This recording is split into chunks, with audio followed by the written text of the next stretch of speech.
Q1 P1 or Q1 P2 or Q2 P1. That's a little crowd down there. Q1 with P1 or Q1 with P2 or Q2 with P1. Those are the three states of M3 that are the accept states for the language A union B. Okay. Why are there only three and not four? You might think there should be four, right? Because it's Q1, and anything from here, that's two, and P2, anything from there, that's another two, and that makes four altogether, but we only wrote three. Yeah, because the Q1, P2 came up in both of those cases, all right? And so we only need to write it down once. It's, wherever it was, yeah. Q1, P2. Okay, yeah. The final state of that shouldn't be Q2, P2. Q2, P2. Oh, did I write this wrong? Okay. Oh, I see, yes, I did write that wrong. Thank you. It's a P2 because the P2 is the accept state from M2. Okay. Now, this describes the transition function, describes the final state, the start state, the set of states, the alphabet. So that completely describes a finite state machine. So a deterministic finite state machine, its transition rules, everything's there. I could try to draw this as a diagram here, or one thing like this, but it would be kind of messy. And so it's often the best way of describing a finite state machine is just through the listing out of the transition function. I can put the transition function in the table. Also, that's another way of displaying it. But anyway, all the information is there to describe the finite state machine. Now, why does this work? Why is this the finite state machine that accepts A union B in this particular case? Because what it's really doing, if you feed a string into this finite state machine, what it's doing is it's essentially running both of the machines, M1 and M2, in parallel. It's keeping track of what M1 would be doing as it's processing the string, and what M2 would be doing as it's processing the string. It's doing that by having these two states put into one state. The two states of M1 and M2 are joined together as a pair to be a single state of M3. And every time that the machine M3 makes a transition, it's really basically saying, what would M1 do? And what would M2 do on that particular character? And just recording it in the pair here that names the state of M3. So if you get that idea, and then here the final states, or the accept states, are any pair of states that has an accept state, either from M1 or M2, or maybe from both. If you get that idea, then it's obvious that this is right. And in fact, the book, I think here at this point, maybe it's a different one, has a theorem and a proof. It says proof, P-R-O-F, and then it starts telling you something about it, and then it says, it's obvious. So in my mind, it's not a proof. I mean, if you're going to say it's obvious, then you might as well just do it without saying P-R-O-F. But this is obvious once you get the idea of how this works, how this is simulating, how it's really recording what both of those machines, M1 and M2, would be doing. Let's just look through a small example, and hopefully get it all crystallized. So again, I just erased what this language is. This is the language of strings that have an even number of zeros or an odd number of ones. So it's an OR, so even number of zeros. Let's take that one. Okay. An even number of zeros. Well, not in this life, not in this universe. Okay. An even number of zeros, but also an even number of ones. So if this is in A, right? So it's not in B. But it does mean it's an A union B. Okay. So this string is an A union B. So if we process this string, let's call this W. So we want to the computation of M3 when we give it W. So what state do we start out in? P1, P1. That's where we start. Okay. And then we see a 0. So what state do we move to? I can tell this example is going to overwhelm me. I'm not good at doing examples on the board. I get tired. But Q1, P1, we actually did figure that one out under 0, is Q2, P1. Q2, P1. That sees a 0. And why? It's because machine M1, if it was in state Q1 and it sees a 0, would move to Q2. And machine 2, if it's in P1 and it sees a 0, it would go to P1. Okay? So we just simulated the first step of both M1 and M2. That's what M3 is doing. It's simulating what the two different machines would do. And then we see a 1, okay? If you're in this state, Q2, P1, we didn't write that out before, Q2, P1, you see a 1. But to figure out what M3 does, what's the rule for M3, what does M1 do if it's in state Q2 and sees a 1, that's a Q2. And if you're in P1 here and you see a 1, you're in P2. So Q2, P2, right?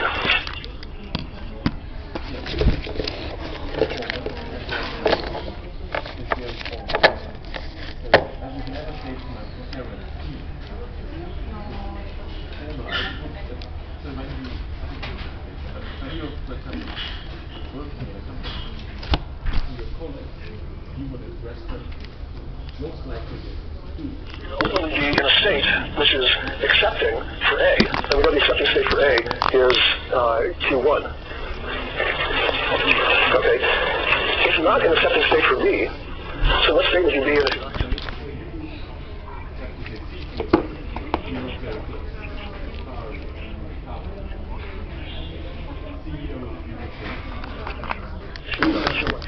And that's an accepting state for M3, Q1, P1. So it's the final state or accepting state for M3. Okay. Now, this little example I made up, so it's not in the book. You should just write down what the language is, and then you can do all this reconstruction yourself and check this one out. In fact, maybe you'll make that as a homework. Part of the next homework is to check out this string. Show me the actual computations that M3 would do. Okay. So let's now. So I have to write that down. I'm going to do that. So 0, 1, 0, 1, 0, 0, 1, 1. Okay, so let me just try to write this down more formally, what it means for to build the Python machine that accepts the union of two languages.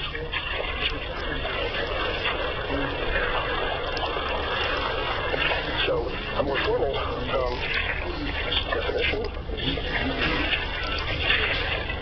Take on page 2, page 3, page 4. Okay, so this is delta for the union. Okay. First of all, let's just say 3 represents the machine for the union of the two. Okay, so this is going to be the set of pairs R1, R2. Such that R1 is in Q1 and R2 is in Q2. So Q1 is a set of states from machine M1, Q2 is a set of states from M2, and the states from M3 are just those pairs. Okay. So this is just writing down in more formal mathematical notation what we just did over there on a particular example. And so another way of saying this is that Q3 is equal to Q1 Cartesian product with Q2. So that's the Cartesian product. Sigma is the same. Okay, and Q0, that's the start state for Q3, is, well, I'm going to write this, because even the book is inconsistent about what's the subscript for the start states. If the book had always said every start state is always Q0, subscript is 0, that would be okay, but we're not being consistent here. So I'll just say that the start state of M3 is the pair of start states from M1 and M2. Okay. Which again, we saw in my example. And then the most important specification is the transition function. The transition function for the machine 3 is R1, R2 under a symbol, say it's a binary alphabet, is equal to delta 1 of R1, 0, and what goes in here? Yeah, delta 2 of R2 and 0. Right? And similarly for 1, or more generally, more abstractly, we could just say X. There's that mysterious X again, where X is some member of the alphabet. Right? So this is just saying, what you do in the machine M3 when you see this particular pair is to simulate what the other two machines would do when in those particular states when they see that particular character, X. Okay, and then the final state, the set of final states, is R1, R2, such that R1 is contained in F1, or R2 is contained in F2. Okay. So you're simulating, M3 is simulating these two different machines. And we're talking about the union of two languages, which means we'll accept the string if it's accepted either by machine M1 or it's accepted by machine M2. And that's why we have an OR here. If we end up in a state in M3, which has an accept state from F1 or an accept state from F2, then we should accept in M3. That's the OR. Okay, that's the complete formal specification. And on your homework, you have questions, I think it's 1.4 or 1.6, something like that. The questions in that series ask you, they ask you about ANDs. We'll get there, we'll do ANDs in a minute. Okay, so this is union, and I claim that this is essentially, if you break this down nicely, what we just did, and you throw in some explanation for why this is right, that's a proof. Okay, and in the book they started to do that, but then they said, okay, that's obvious. I mean, which is essentially right. If you think about this, it will just become obvious that this is correct. How many people find this obvious so far? Okay, or if you didn't find it obvious, how many people at least have gotten it at this point? Yeah. Okay, good. All right. So let's look at it when you think about it in the privacy of your own mind. All right. So that shows what I've just been doing is a proof, a demonstration, a constructive demonstration of the fact that if A is regular and B is regular, then the language A union B is regular. It also shows you constructively how you can build a Fine-State machine that's for the union of two regular languages. Oftentimes, for example, in this case, the two regular languages are both very, very obviously regular. I just say two regular languages are obviously regular. The two languages are obviously regular. There's a simple Fine-State machine for each one of them, if you need to construct them. But it isn't immediately obvious how you wouldn't just be able to write down necessarily the union of those two. But this proof gives you a procedure, a mechanical procedure for getting the Fine-State machine that recognizes the union of those two languages. So if you have a homework problem or an exam problem that asks you for the Fine-State machine that accepts the union of two languages, then you can go through it mechanically if you don't just immediately see how to do it anyway. You can always solve things that suit your pants if you do that. But here is an actual procedure which you can use, or it tells you more generally that the union of two regular languages is regular. Okay, what about the union of three regular languages? With A, B, and C are three regular languages, and now I'm interested in the language which is A, union B, union C. What about that? Regular? What? Okay, why? You can go A, union B as another language, B is regular. Yeah. Exactly right. That's a good way of doing it. And in a sense, what you're doing is a kind of inductive argument. So if A, B, and C are regular, then I was asking about the language A, union B, union C. And what was pointed out is that you can think about it this way. A, union B, we just proved that's a regular language. Okay, so that's now some regular language, we can call it D. And then what we have here is D, union C. That's the union of two regular languages, which we just proved is regular. So the union of three regular languages is regular. Okay, and if I ask you on the exam whether the union of five regular languages is regular, that should be an easy question now. Okay. All right, now what about the intersection of two languages? Okay, so we have A and B are regular. Okay, what about A intersect B? Remember, the language is a set of strings. It's a set, these are two sets, so you can do set operations on them. So you can take the intersection, A intersect B. Okay. If I wanted to prove that any language, whenever A and B are regular, A intersect B is regular, of course, the only tools we have available are the same kind of things we were just doing. We know there's a Fine-State machine for A, we know there's a Fine-State machine for B, and I'm trying to construct, in general, a Fine-State machine that recognizes A intersects B. Okay, any suggestions?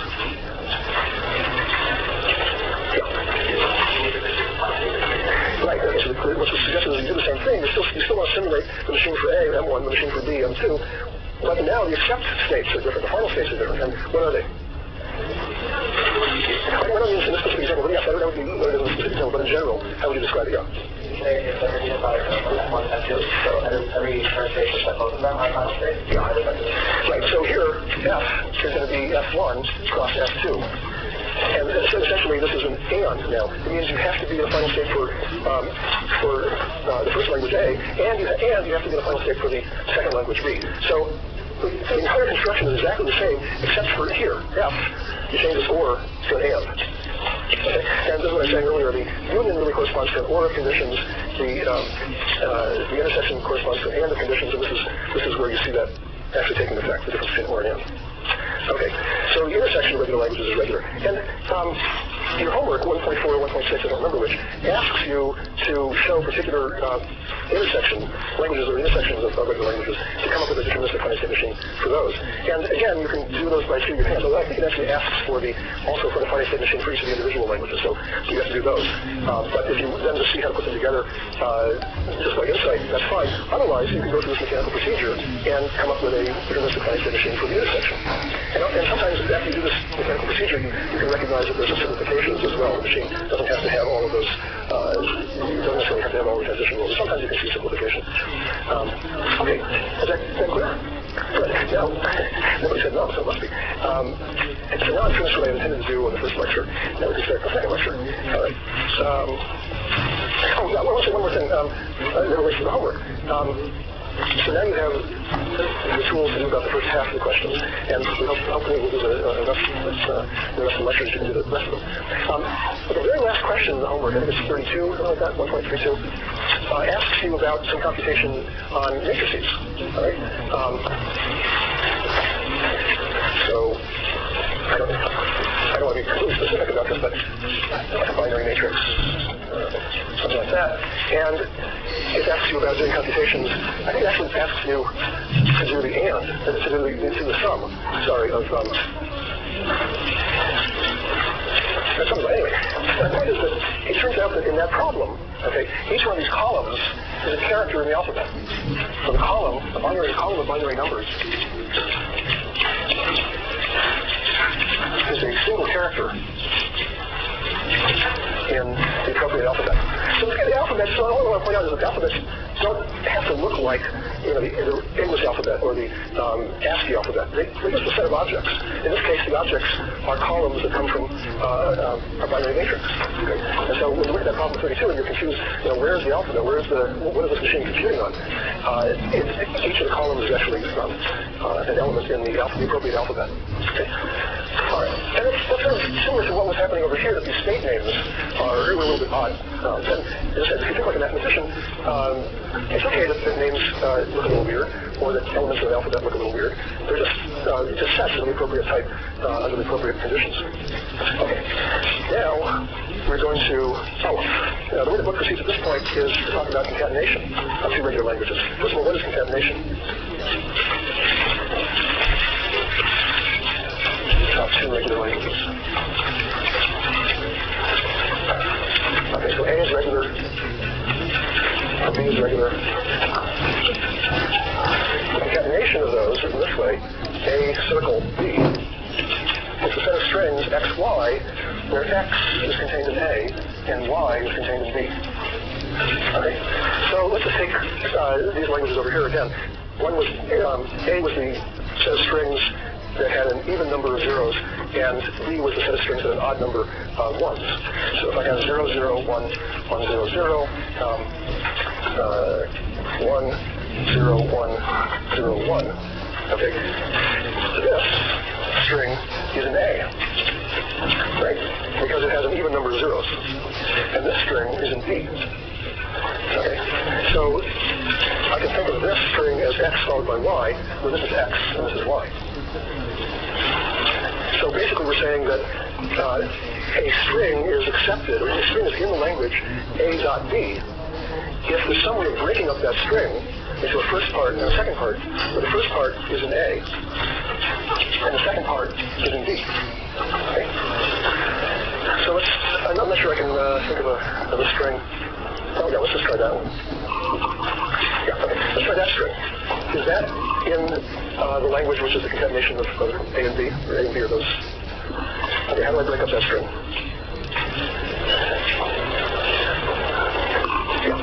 Start with that. Yes, okay, so I thought that was going to be better. Yeah, you're better than I was. Yes, I can break this up. Here's the empty string, x, which has an even number of zeros, and here's y, which has an odd number of ones. So in fact, this one is in the language too. Okay, I was expecting it not to be in the language. Even number of zeros and odd. Anyway, try finding one that's not in this language of A concatenate B. All right, now we want to prove that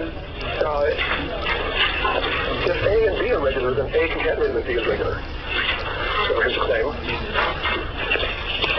A regular and B regular implies A concatenated with B is regular. Okay. And anybody have any ideas how to do that? Well, again, as we saw in union and intersection, the only tools we have at this point, no, that's just not true, but anyway, the only tool we have is we know there's a finite state machine for A, there's a finite state machine for B, and we have to try to build a finite state machine for A concatenated with B.